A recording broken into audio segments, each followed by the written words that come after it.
Happy Sunday, everybody. DW Pastor Barry here. Taught my class this morning. Only had 2 students again because some were away.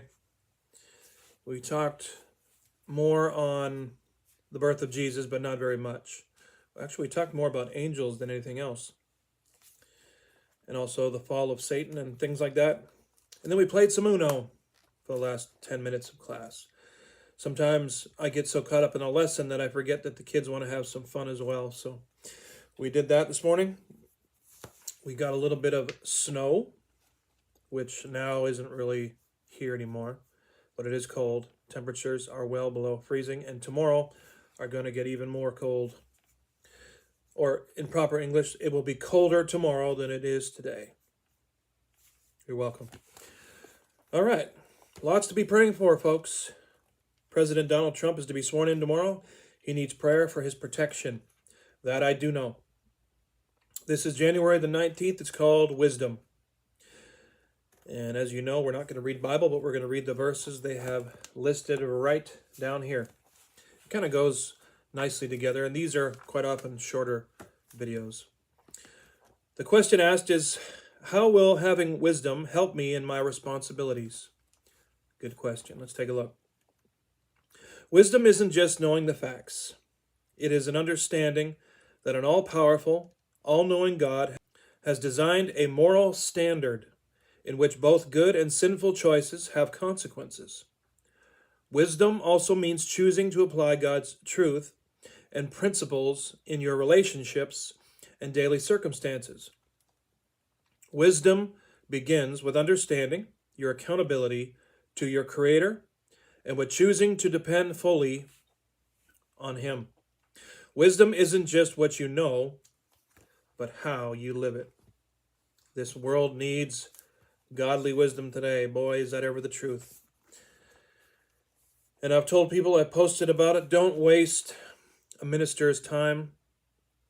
If you're going to ask for advice for the sake of asking for advice, don't do it.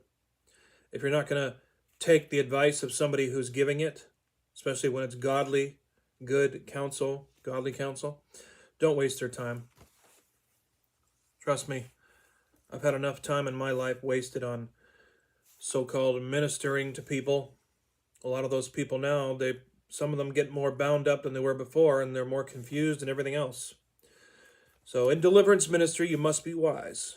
Know when God is in it and when He's not. God is always in favor of people getting free, but not when they're not ready to be free. So don't jump the gun on that part of ministry. God's response to wisdom. Since a dull axe requires great strength, sharpen the blade. That's the value of wisdom. It helps you succeed. Ecclesiastes 10:10. Don't know what version that is.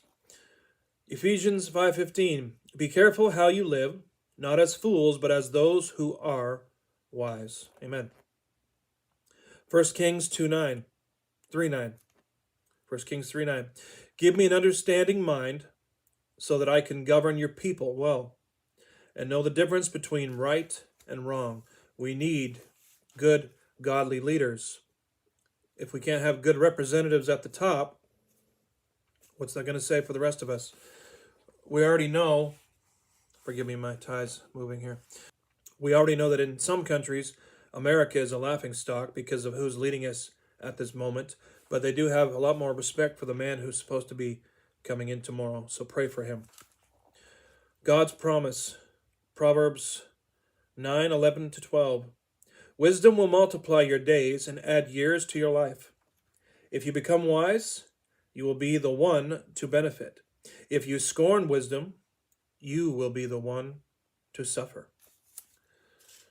Yeah, God's people don't need to be suffering anymore, so be wise. That's all I'm going to say about that. God bless you guys. Hope some of you have been fasting this week. It's a new week now, but I hope that you'll fast for tomorrow if you can, because we need to keep this man alive and get him into power.